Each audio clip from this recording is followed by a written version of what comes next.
নমস্কাৰ মাধৱীজ kitchen and blog চেনেলটোত আপোনালোক সকলোকে আকৌ এবাৰ স্বাগতম জনাইছোঁ। আৰু আজি মই বিলাহী আৰু বেঙেনা পোৰাৰে এটা মাছৰ সিজোৱা ৰেচিপি বনাম আৰু পদ্ধতিটো আপোনালোকে চাই লওক কেনেকৈ বনাইছোঁ। গতিকে ভিডিঅ'টো আৰম্ভণিৰ পৰা শেষলৈকে আপোনালোকে চাই থাকিব আৰু মোৰ চেনেলটো ছাবস্ক্ৰাইব কৰিবলৈ নাপাহৰিব। বিলাহী আৰু বেঙেনা পোৰাৰে মাছৰ এই ৰেচিপিটো বনাবৰ বাবে মই প্ৰথমতে এটা বাটিত অকণমান মিঠাতেল সানি লৈছোঁ আৰু মই এয়া মাছ লৈছোঁ 3 টুকুৰা আৰু তাত অকণমান নিমখ ছটিয়াই লৈ ভালদৰে মাছ কেইটুকুৰা সানি লৈ বাটিটোৰ ভিতৰত আমি এতিয়া দি দিম। এতিয়া এখন ঢাকনি লগাই দিম। তাৰ পাছত মই এটা কুকাৰত অকণমান পানী দি কুকাৰটোৰ ঢাকনিখন বন্ধ কৰি দিম আৰু হুইচেল আহিবলৈ দিম 5-6টা মান।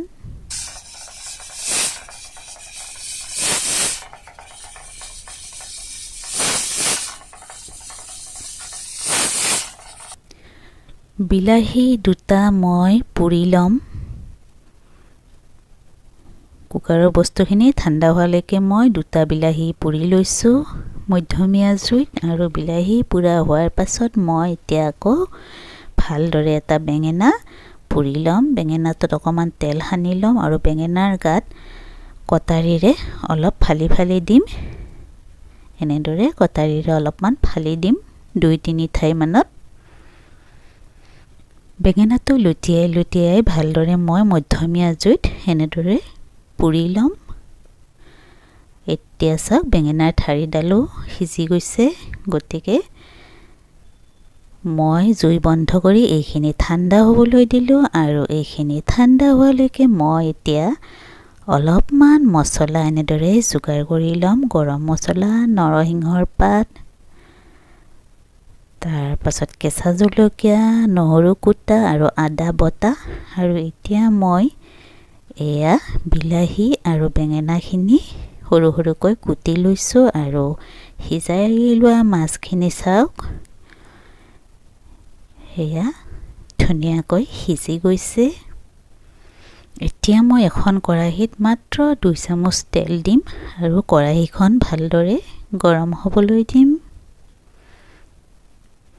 ভালদৰে গৰম হোৱাৰ পাছত মই বুট কেইটা দি দিম। আপোনালোকে বুট নিদিলেও কথা নাই, নহৰুখিনি দি ল'ব। এয়া ফালি থৈ দিয়া নহৰু দিয়াৰ পাছত মই এতিয়া দিম ফালি থৈ দিয়া জলকীয়া 2টা। তাৰ পাছত নৰসিংহৰ পাতখিনি এনেদৰে দি লৈছোঁ আৰু ভালদৰে একেবাৰে কম জুইত অলপ সময় ভাজি ল'ম।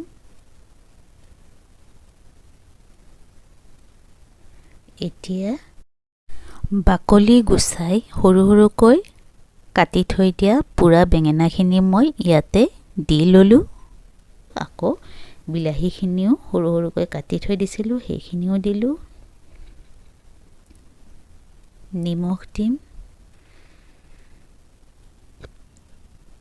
হালধি গুড়ি দিম অলপমান। আকৌ এতিয়া গোটেইখিনি ভালদৰে এনেদৰে হেতাৰে আমি লৰাই চৰাই দিম।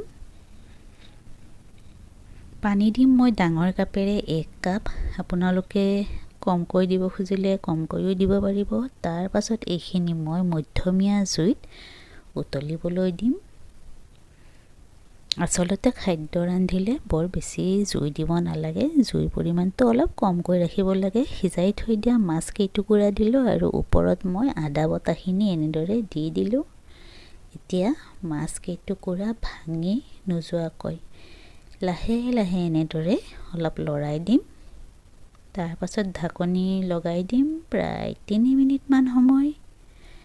3 মিনিটমান পাছত এয়া চাওক পানী শুকাইছে, অলপ থুপথুপীয়া হৈছে। আমি ইয়াতে এতিয়া দিব পৰা হৈছোঁ গৰম মছলা। আপোনালোকে গৰম মছলা নিদিলে জিৰা গুড়ি দিব পাৰিব আৰু কেঁচা ধনিয়া পাত কাটি দিব পাৰিব। মই ধনিয়া পাত দিয়া নাই। 1 মিনিটমান সময় এনেদৰে লৰাই চৰাই জুই বন্ধ কৰি দিয়ক আৰু গৰমে গৰমে এই ৰেচিপি ভাতৰ সৈতে পৰিৱেশন কৰক আৰু কেনেকুৱা লাগিল খাই মোক জনাব নাপাহৰিব। ধন্যবাদ।